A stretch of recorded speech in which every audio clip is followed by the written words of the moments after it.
تمہیں کیا ہو گیا ہے؟ کیسی تجویزیں کرتے ہو؟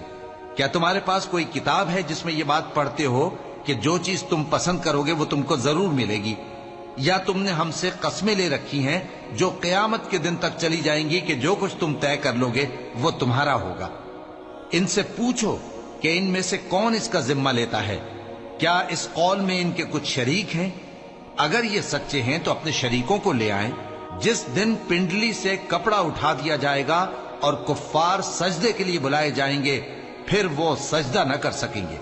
ان کی آنکھیں جھکی ہوئی ہوں گی اور ان پر ذلت چھا رہی ہوگی، حالانکہ پہلے اس وقت سجدے کے لیے بلائے جاتے تھے جبکہ وہ صحیح و سالم تھے۔ سو مجھ کو اس کلام کے جھٹلانے والوں سے سمجھ لینے دو۔ ہم ان کو آہستہ آہستہ ایسے طریق سے پکڑیں گے کہ ان کو خبر بھی نہ ہوگی، اور میں ان کو مہلت دیے جاتا ہوں، میرا داؤں بڑا مضبوط ہے۔